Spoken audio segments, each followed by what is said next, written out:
Sayo pa kayo GR sa kauna ka og kuan.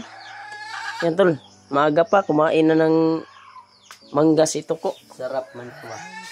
Yan, sobrang laking katawan mo na. Kumana ni maglaw ng kuan di ay manok. Yan tol, kagagising ko lang po. Ya, tinimplahan ako ni Brad Toko ni GR. Si GR yung totoo niyang pangalan. Good morning siyang lahat tol. Kape po tayo, update tayo ngayon.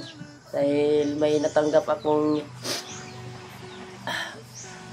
may natanggap akong reply or chat ni G1. Ay sabi niya sa lalong madaling panahon ay makaakyat daw kami dahil po sa kanyang anak, dahil nanaginip siya po kagabi.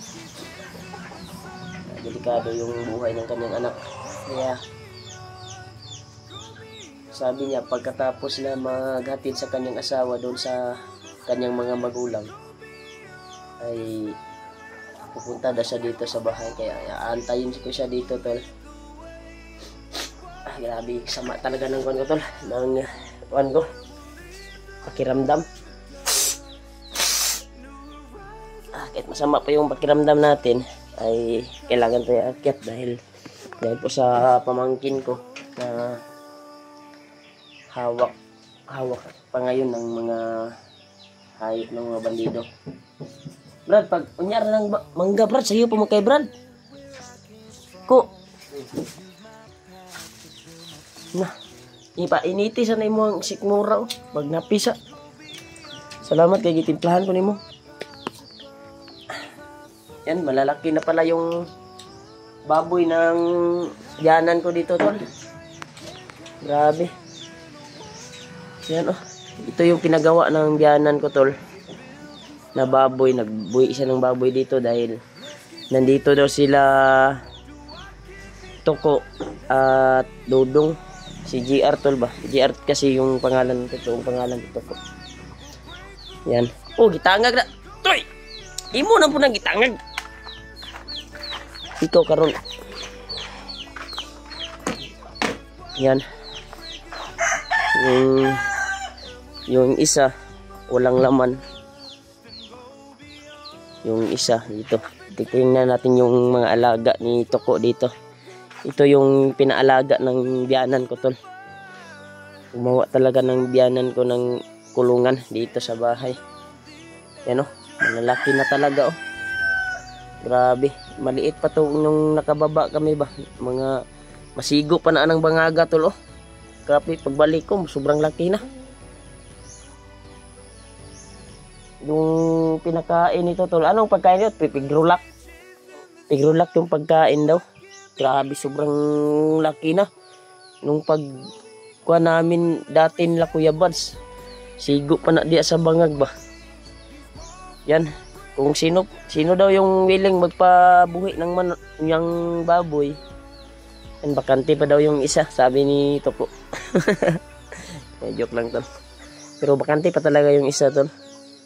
Masarap sana kung may baboy dito na sa amin talaga ba. Wala talaga, wala kasi kuwan tayo. So, pagkain sa ano? Diyanan ko lang yung yan, ito yung baboy niya. First starter yan oh. Grabe, sobrang bilis ng lumaki tol.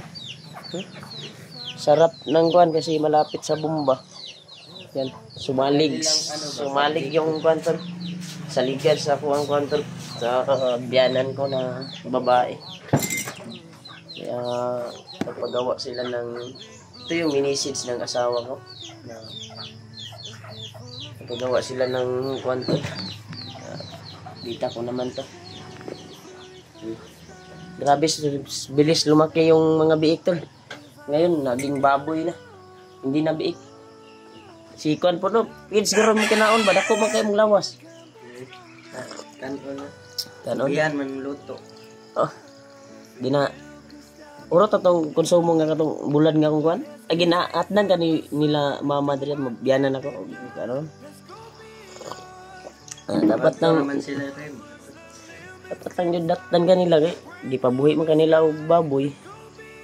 Di kuan man kanila og baboy. Problema ko na ihaw ragapon, taon ragapon pa. Pag December ganoon nila sa biyanan siguro. Pag December daw. Pasko sa December. Yan tol, pag December pala yun tol, yung biik na pinabuhi dito sa alaga ko na si Toko. Hindi na natin tawagan Toko to, JR na yung pangalan nito. Mas magandang may ano ba, cellphone. Ha? Mas magandang may cellphone kasi boring. Walang cellphone ba? Paano tayo magka-cellphone na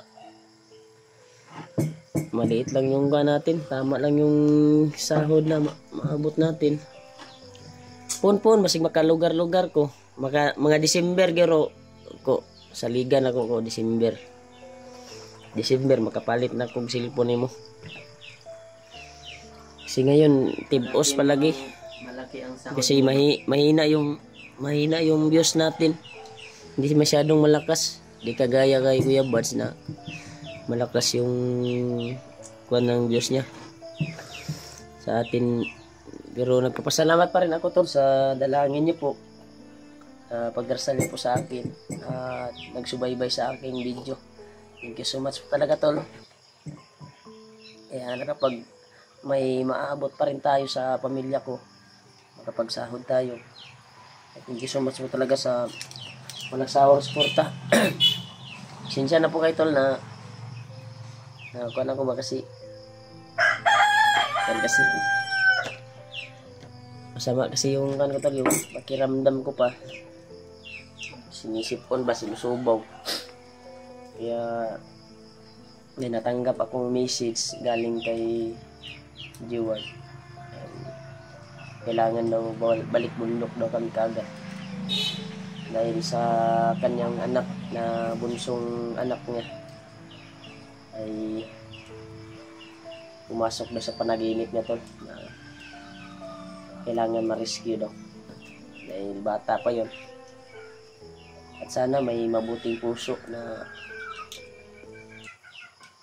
magpakain na bandido doon sa bundok. Kasi maliit pa yung pamangkin ko tol. Sana maligtas namin yun at matagpuan namin. Kaya bago kami iakyat ay pagbigay kami alay kay Lolo Ambo at tanungin namin kung saan banda o saan namin makikita at saan namin matatagpuan yung anak ni G-Ward, yung pamangkin ko.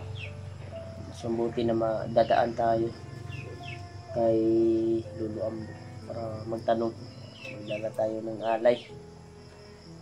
Lubos na salamat talaga sa nagbigay ng pang-alay kay Lolo Ambo. Kung may maabot pa rin tayo ay tipos yung ba natin. Nagpasalamat talaga. Okay ra kadri ko. Manguan taon niya konsumo ni mo diri. Napa man kay bugas dia wala na. Napagamay. Gamay na lang. Mangutang na tag bugas dito. Sa katong giutangan ako kay kung dili ko kasaka ay kung dili ko ka naog napa ko sa bukid, automatic man na si Bibi yung asawa ko na kukunin niya yung laman ng ATM ko para mabayaran yung mga utang doon sa tindahan. At utang nyo makapag-kuan kayo, makapag-kuan kung saan kayo pupunta. Okay lang sa akin ang importante masaya yung pamilya ko. Yan, grabe sobrang laki na pala yung alaga mo na ano. Anong plano ng biyanan ko niyan? Bibigyan ka kapag pag mahalin. Hatagan daw ka. Yan to, hatagan lang daw sa mahalin yung baboy sa biyanan ko to. Mas mabuti na nagpatukod sila kuan kasi baboy na lang bibilihin natin. Ito sa kabila tayo. Hingiin natin yan sa biyanan ko to, yung isang kulungan. Kung may magpabuhi diyan nga magpabuhi og baboy ba. Yan. Grabe, sobrang laki na talaga. Wala pa ni bulan di ay. Wala pa din ni bulan tol. Grabe. bilis talaga lumaki tol. Yung biik, grabe mag-alaga si Brad GR talaga, si Brad Toko. Si Dudong, palaging natutulog. Nandun sa loob. Ito, mabilis to eh. Huh? Tapos na siyang nanlihig dito. Laugan yung mga manok. Natulog si Dudong ba kasi masakit ang katawan niya. Masakit? Nga naman. Bakit? Ang pakiramdam. Yung wag ka munang yung sinasabi mo na cellphone, wag ka munang mag-cellphone. May TV naman diyan. Automatic naman pag makuha tong tayo na ako sa bukid, niya makuha ang sulod sa akong ATM, makuha man sa akong asawa. Bayaran man nilang mga kuan diri, mga kurente o kanang wifi. Mabayaran man. Diyan lang sa mo sa TV, tanaw. Makakita mo sa akong upload pod. Malaki man ang TV. Walang problema. Yung hiningi niya talaga to ay makapag-cellphone kahit barato lang daw yung cellphone ba. Pero wala pa tayong kuan talaga. Ika-afford. Grabe, bilis niya lumaki yung biik ng biyanan ko tol. Pati manok, pumasok na dyan. Diyan kakain. Grabe. Yan tol, ito po yung update ko ngayon sa bahay. Para may upload din tayo sa kahit nandito tayo sa bahay ay may i-upload tayo. Yan. Ito yung update kay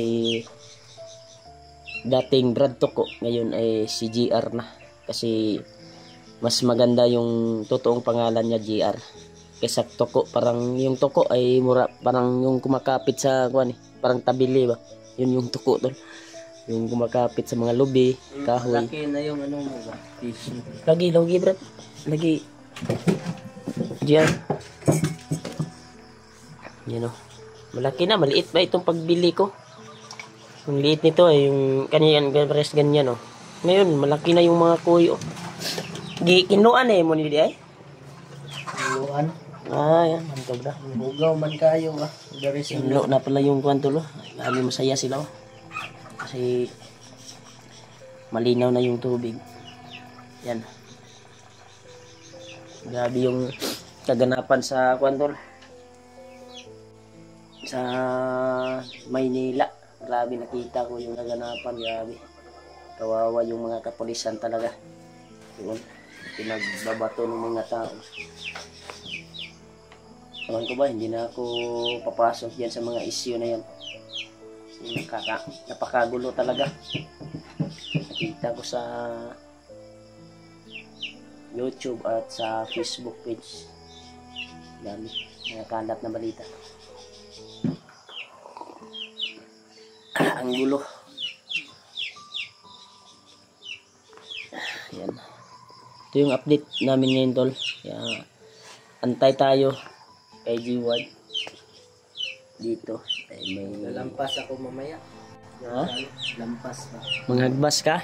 Lampas? Gato tong gitanom nga saging, dagko na to. Dagko na. Laro oh. Mao na ni oh. Mao na tuloy yung tinanim na namin na saging patungo doon sa Luyo. Grabe, malaki talaga yung kulungan ng biyanan ko na pinagawa. Malaki siguro yung gastos ngayon. Ha? Gabunuan mo na? Abanto na nidak ko. May abono dia kung libutnan. Nang laba di ka dahil. Sa'yo dahil ka nang laba. Grabe ka. Grabe talaga ka kugihan ni si Toko. Si Dudong naghagok dito eh. Nandun sa ano, sa kusina. Naghagok pa tol. Grabe ka hingat tubo ni si Dudong. Ya, okay raman ka. Okay raman ka mo diri. Okay raman. Go. Ano man mo, tanda ko may TV ba kung may lingaw. Kuan Okay raman ka nga gi pabuhi kag baboy sa biyanan nako. Lima eh. Wala nang problema tol. Yung maganda may ano, may kalingawan. maganda may kalingawan ba. Ganahan da siya nailipiyukon tol. tol. Kupit tayo tol. Wala naman problema dito. Baka Kami, may kargada. mamayang gabi o bukas ay makabalik na kami dahil sa pamangkin ko po. Maagang maaga talaga na nag-reply sa akin si Diwad na kailangan babalik daw dahil pumasok sa panaginip niya yung kwan sa kanyang yung kanyang anak tol ba, yung kanyang bunso. Kaya good morning singla tol, at ito po yung update sa bahay ko ngayon. Yan, daming nagbago, pati mukha ni Toko nagbago din, oh. Malaking malaki na. Yan tol, kape tayo. Yan, maraming salamat talaga sa walang sawang suporta niyo po at panonood sa video ko. Thank you so much po talaga.